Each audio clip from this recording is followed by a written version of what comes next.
Hello दोस्तों, कैसे हैं आप सब लोग। मुझे उम्मीद है कि आप सभी लोग अच्छे होंगे। और ख़ास तौर से दोस्तों, यदि आप लोग स्टूडेंट हैं तो एक काम तो आपको बहुत ही ज़रूरी बनता है, वो है दोस्तों स्टडी। दोस्तों, आप लोग अपनी स्टडी पे फोकस रखें। और दोस्तों, सबसे बड़ी बात ये है कि आप लोगों का पढ़ने का तरीका बदलना चाहिए। सबसे अच्छा तरीका होता है कि पहले हम सेंटेंस को पढ़ें, उसके बाद में इसे फॉर्मूले के हिसाब से, यदि आपको फॉर्मूला पता है तो ठीक है, नहीं पता है तो आप देख सकते हैं, उसके हिसाब से सेंटेंस बनाने का प्रयास करें। तो स्वागत है दोस्तों हमारे यूट्यूब चैनल FS वीडियो में।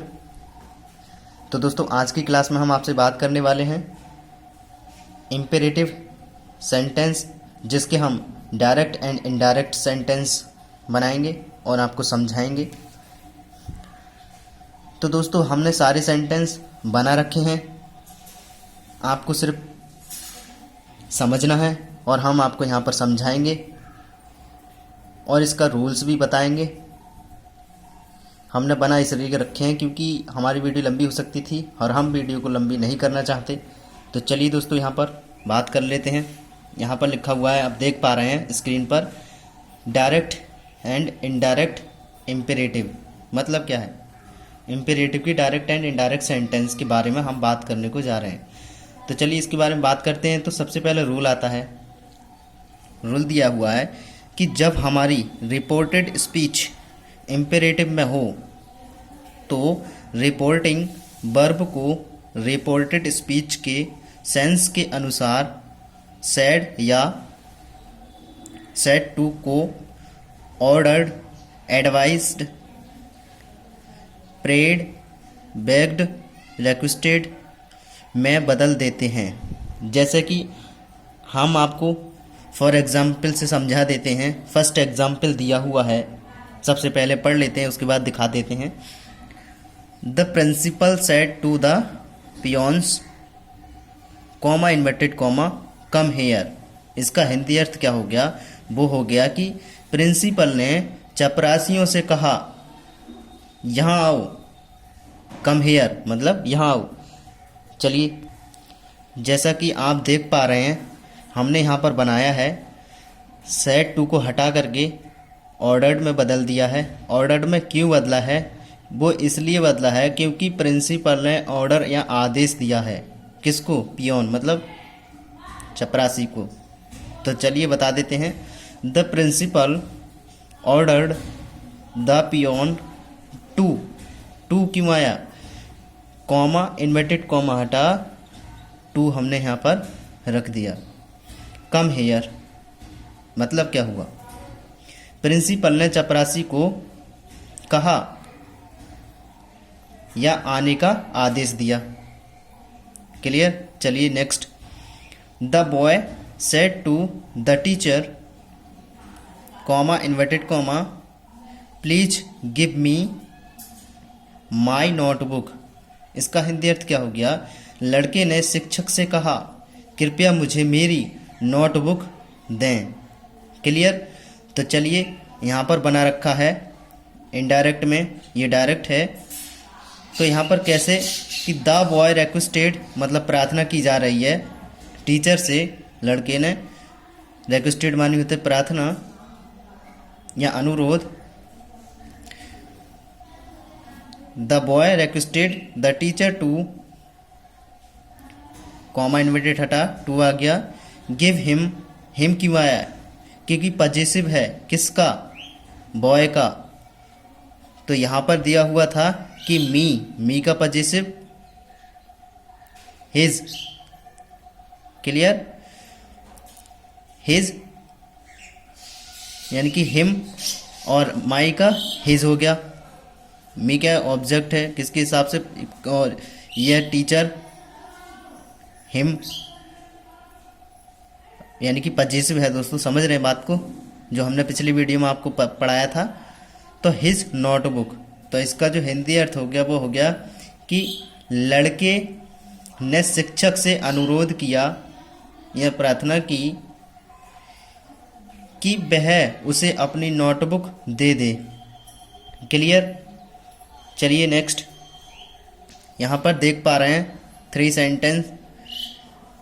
The doctor said to me, comma inverted comma, take your medicine at right time. इसका हिंदी अर्थ क्या हो गया? डॉक्टर ने मुझसे कहा सही समय पर अपनी मेडिसिन ले लो। ठीक है ना, राइट टाइम मतलब सही समय। तो चलिए इसे कैसे बना दिया गया है समझा देते हैं, एक बार समझ लीजिए ध्यान से।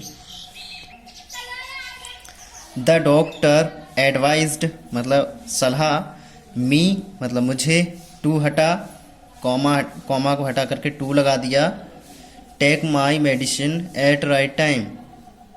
ओके, यहाँ पर देख लेते हैं इसका हिंदी अर्थ। इसका हिंदी अर्थ हो गया डॉक्टर ने मुझे सही समय पर मेरी दवाई या मेडिसिन लेने की सलाह दी। क्लियर।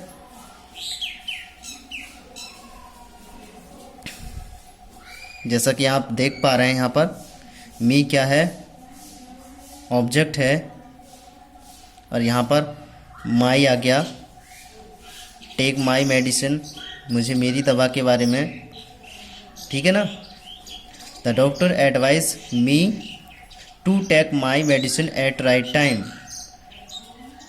डॉक्टर ने मुझे सही समय पर मेरी मेडिसिन या मेरी दवा लेने की सलाह दी। क्लियर। तो चलिए नेक्स्ट क्वेश्चन देख लेते हैं कि the boy said to God, comma inverted comma, please save me. इसका जो हिंदी अर्थ हो गया वो क्या हो गया कि लड़के ने भगवान से कहा, क्या कहा? कृपया मुझे बचाओ, प्लीज़ गिव मी, न सॉरी प्लीज़ सेव मी, कृपया मुझे बचाओ। यहाँ पर इसे इनडायरेक्ट में बदला है द बॉय प्रेड। प्रेड मानी क्या होती है? प्रार्थना। गॉड भगवान से, टू आया, कॉमा हटा, सेव मी बात यही होगी। तो लड़के ने मुझे बचाने के लिए भगवान से प्रार्थना की। क्लियर। चलिए नेक्स्ट क्वेश्चन आता है 5। The beggar said please give me 1 rupees. Hindi अर्थ क्या हो गया देख लेते हैं। भिखारी ने, बेगर मानी भिखारी होता है, सेड मानी कहा, भिखारी ने कहा, प्लीज़ मतलब कृपया, गिव मानी दे दो या दीजिए, मी मानी मुझे, 1 रुपीस 1 रुपया, यानी कृपया मुझे 1 रुपया दे दो। क्लियर। तो इसे कैसे बनाएंगे? तो द बेगर बेग्ड आया है, जैसा कि आप देखा था आपने रूल्स में कि हम अनुसार यानी कि रिपोर्टेड स्पीच के सेंस के अनुसार सेड टू को ऑर्डर में या एडवाइस में या प्रेड में, बेग्ड में, रिक्वेस्टेड में, इसे किसी में बदल सकते हैं। तो जैसा कि आप देख पा रहे हैं सेंटेंस, तो यहाँ पर बेगर है तो बेग्ड में बदल देंगे। क्लियर। कॉमा इन्वर्टेड कॉमा हटा, टू आया, गिव आ गया, हिम आ गया, हिम क्यों आया है? मी पजेसिव है किसका? बेगर मतलब भिखारी का।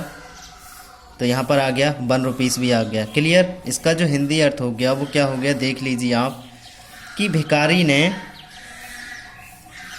उसे 1 रुपया देने की भीख मांगी। क्लियर। चलिए 6 सेंटेंस आता है हमारा। The teacher said to me, comma inverted comma, come to me with your book. तो चलिए इसे बना देते हैं, बहुत ही ध्यान से देखना। द टीचर ऑर्डर्ड, टीचर ने ऑर्डर किया, अध्यापक, मी टू, कॉमा हटा, टू आया, गो मतलब जाने की, टू हिम, हिम क्यों आया है? हिम इसलिए आया है क्योंकि बात यहाँ पर की जा रही है, सेंस के अनुसार ही बदलेंगे इसे।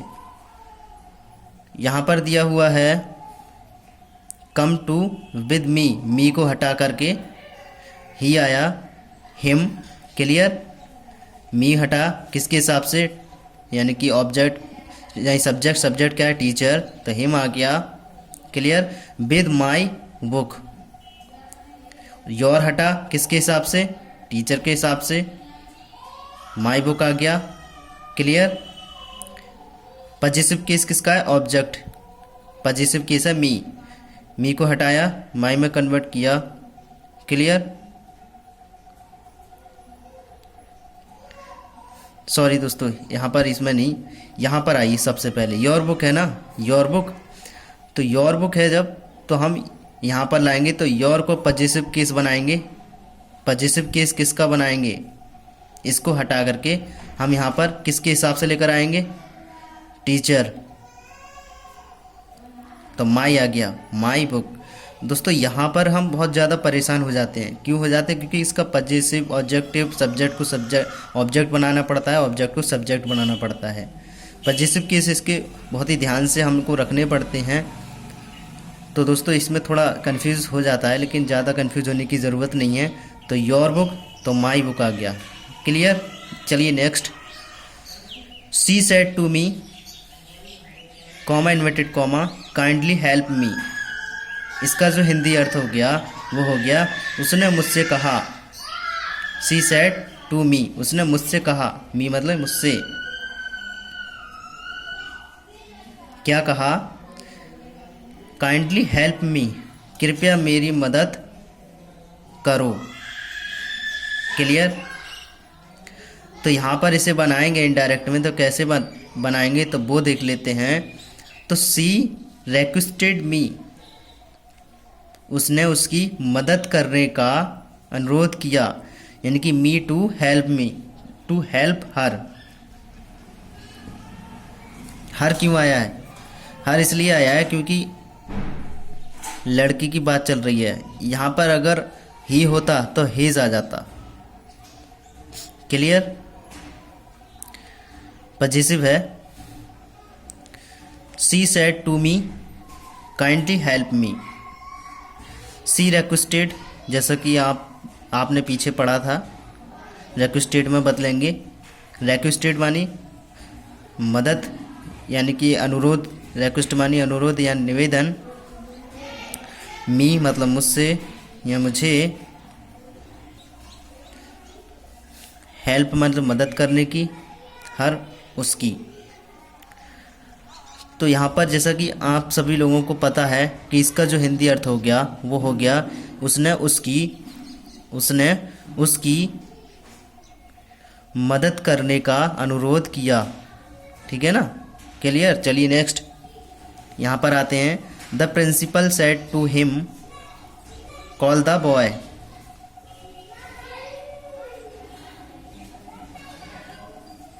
तो इसका जो हिंदी अर्थ हो गया वो क्या हो गया कि प्रिंसिपल ने उससे कहा, प्रिंसिपल ने उससे कहा लड़के को बुलाओ, कॉल द बॉय बुलाओ। ठीक है ना? लड़के को बुलाओ। तो यहाँ पर प्रिंसिपल ने ऑर्डर ही तो दिया है कि उसे बुला करके लेकर आओ, यानी कि आदेश दिया है। तो द प्रिंसिपल यानी कि प्रिंसिपल ऑर्डर्ड मतलब आदेश देते हैं, हिम माने उसे। क्लियर? टू हटा, सॉरी कॉमा हटा, टू आ गया। क्लियर? उसके बाद में कॉल द बॉय, उसे बुलाने को, या लड़के की बात की जा रही है ना, उसे बुलाने को, यानी कि प्रिंसिपल ने उसे बुलाने का आदेश दिया। प्रिंसिपल ने उसे बुलाने का आदेश दिया। क्लियर? तो दोस्तों ये थी हमारी आज की छोटी सी क्लास। तो दोस्तों कैसी लगी है? वीडियो को लाइक करना, कमेंट्स बॉक्स में अपने जो भी है मन के विचार, सही गलत, ये जैसा भी आपके मन में विचार आता है इस वीडियो के बारे में, वो आप हमसे शेयर कर सकते हैं। तो चलिए दोस्तों, मिलते हैं नेक्स्ट वीडियो में नेक्स्ट टॉपिक के साथ। थैंक्स।